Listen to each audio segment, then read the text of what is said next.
उसी के साथ शादी कर लूंगी। नहीं अभी तक ऐसा कोई बहादुर आया जो हमारे भैया को युद्ध में हरा देता, मुझसे शादी कर लेता। तो विप्रचित्त कहने लगे अगर युद्ध की बात है तो वैसे तो घर पे ही जा रहे हैं, घर पे बाद में जाएंगे, चलो पहले तुम्हारे भैया से दो हाथ हमारे हो जाए उसके बाद जाएंगे।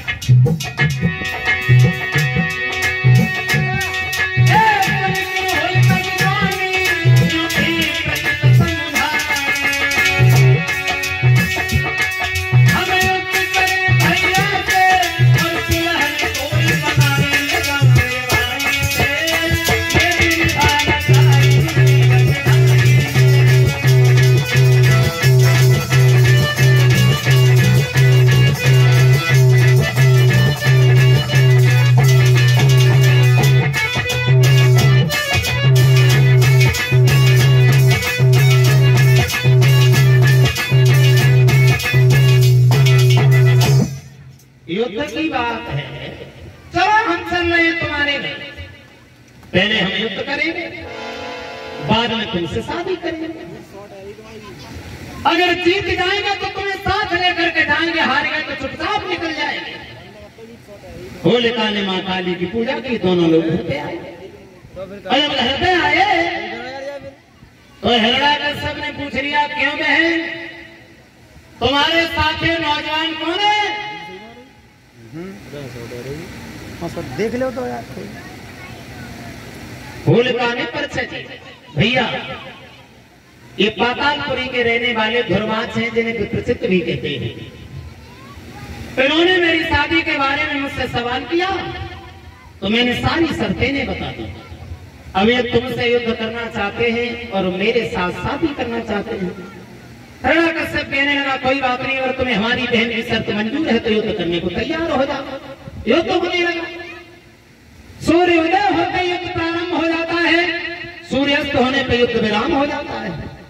पहले धर्म का युद्ध होता था, सूर्योदय होते युद्ध प्रारंभ, सूर्यास्त होने पर युद्ध विराम। फिर दोनों लोग एक ही थाली में बैठ करके भोजन करते हैं।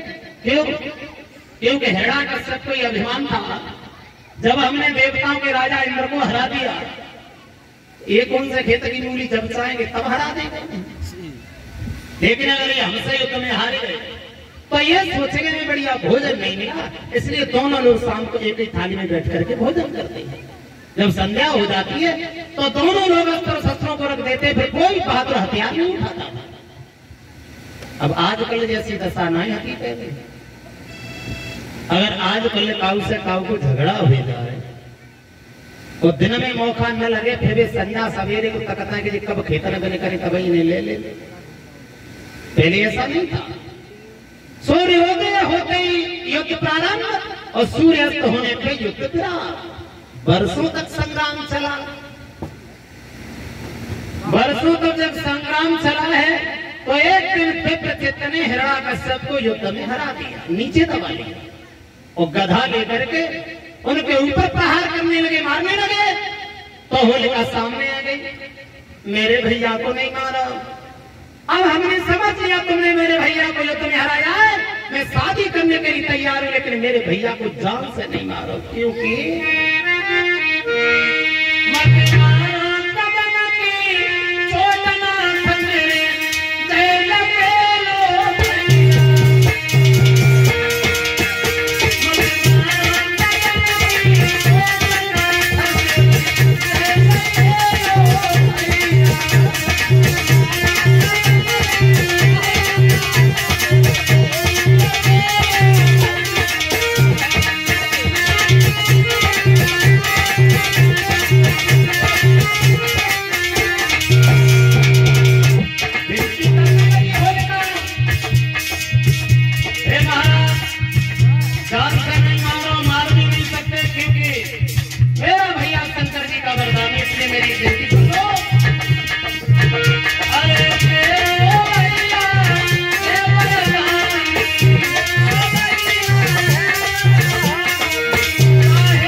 तो शर्त के अनुसार अपनी बहन की शादी उनके साथ करनी पड़ी। जब शादी भई तो संग ही विदा भई। अब होलिका पति के साथ ससुराल को चली। गांव से बाहर मां काली का मंदिर आया तो होलिका ने जवाब दिया, महाराज मैंने हमेशा से मां काली की पूजा की है और शादी होने के बाद जब मैं ससुराल जा रही हूँ तो सोच रही चलते वक्त मां काली के दर्शन करते चले। आप थोड़ी देर यहीं खड़े होकर के इंतजार कर लीजिए। विपरीत कहने लगे, भैया हमें यहाँ खड़े खड़े क्या करेंगे, चलो हम भी तुम्हारे साथ दर्शन कर लेते हैं। अब दोनों लोग मां काली के मंदिर में पहुंचे तो मां काली प्रकट हो गई। बेटी आज से पहले जब भी तुम हमारे पास पूजा करने के लिए आती थी तो अकेली आती थी, लेकिन आज ये नौजवान कौन है तुम्हारे साथ? नहीं भैया। तो होलिका ने जवाब दिया, भैया मैंने शादी कर ली है, ये हमारे पति हैं। अब हमें और हमारे पति को देखकर के ये बताओ हम लोगों की जोड़ी कैसी लग रही है, हम लोग कैसे लग रहे हैं? तो मां काली ने जवाब दिया है, बेटी जोड़ी तो बहुत सुंदर है, कैसे हम तुम्हारा वर्णन करें। देखने में तुम दोनों लोग भाई और बहन जैसे प्रतीत होते हो, जोड़ी तो बहुत सुंदर है, लेकिन हाँ। तो होलिका लेकिन का मतलब पूछने लगी, भैया प्रशंसा करते वक्त तो तुमने ये लेकिन शब्द क्यों लगा दिया? वो देखो श्रोताओ, बात कहने के बीच में अगर मगर किंतु परंतु लेकिन शब्द लग जाए समझो वो वाक्य अधूरा रह गया। बात कहने के बीच में अगर मगर किंतु परंतु लेकिन शब्द लग जाए समझो वो बात अधूरी रह गई। होलिका ने जवाब दिया, भैया तुमने लेकिन शब्द क्यों लगाया, इसके बारे में हमें शब्द। तो मां काली ने जवाब दिया, बेटी अगर पूछना ही चाह रही है तो सुनिए। तुम एक से एक अरे पढ़ते दोनों और तेरी जोड़ी बड़ी लुभाऊ है।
जिंदगी भर तुम्हारा साथ नहीं निभा पाए।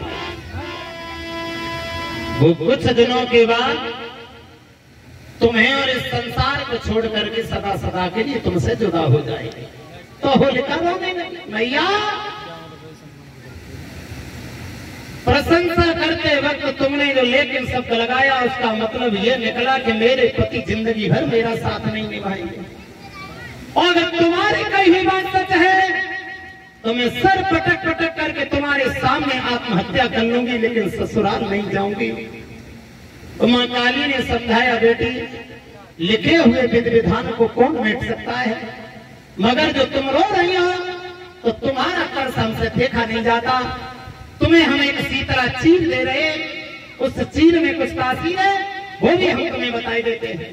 क्या इस चीर को ओढ़ करके तुम पानी आग में कूद जाओगे तो ये दोनों तुम्हारा कुछ भी नहीं बिगाड़ पाएंगे। इस चीर को ओढ़ करके तुम स्त्रियों के बीच में बैठ जाओगे तो सबसे ज्यादा सुंदर लगोगी। लेकिन बेटी एक बात का ध्यान रखना, इस चीर को हमेशा अपने सर पे ओढ़ करके रखना। और जिस दिन ये चीर तुम्हारे सर से नीचे गिर जाए समझ लेना उसी दिन हमारे पति से दुनिया में नहीं रहे। तो ये सच भी कहा था।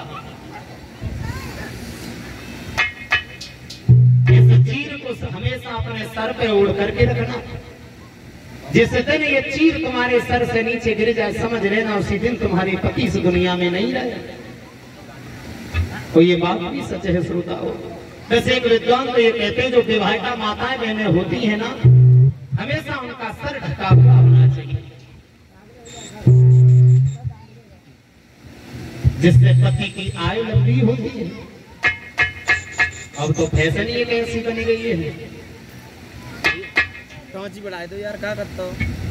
सर पे पल्ला ही नहीं होता है, वो तो बात ही कुछ अलग है। चाहिए देखिए, मार के देखिए।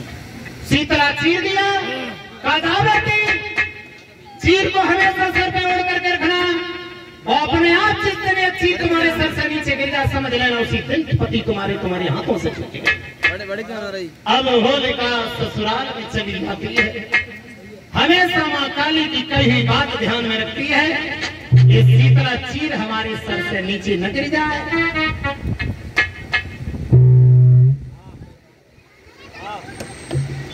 बड़े हंसी खुशी के साथ होलिका ससुराल में अपने दिनों बिता रही है। छोट है रही है, फिर क्या कर रही हो? होलिका तो ससुराल ले रही है। हिरण्याकश्यप ने मन में ये विचार किया है, एक अनजान इंसान नहीं मंगाए थे, क्या करें? हमें एकदम हराने के बाद हमारी बहन कोई दुल्हन बनाने गया। हमारा समाज में बड़ा अपमान हुआ। कितनी छोटी है यार। और तुमने मेरी बहन को ले जाकर के जो मेरा अपमान किया है, तो इस अपमान का बदला हम तुम्हारी जान से चुकाएंगे। अब हिरण्याकश्यप ने हाथ में तलवार उठाई, उस अपमान का बदला लेने के लिए बहनोई का वध करने के उद्देश्य से चला। जब चला पहुंच गया है बहन और बहनोई के घर।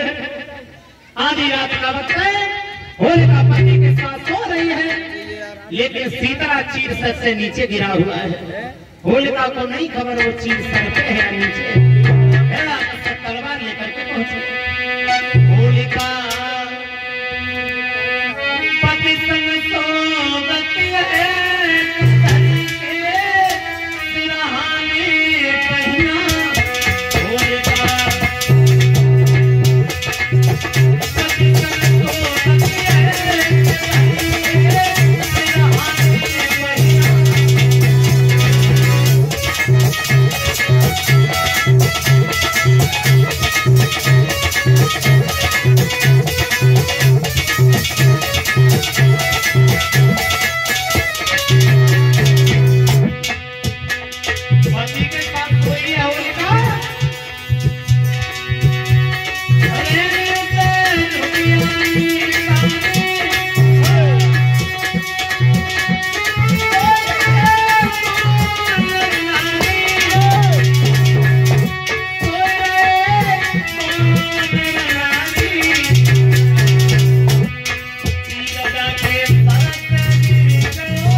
शीतला चीर सर से नीचे गिरा है।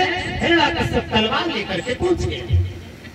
जैसे ही बहन और बहनोई को देखा, तो एक बार तो मन में ये विचार आया कि जोड़ी बहुत सुंदर है, हम बिगाड़ेंगे नहीं।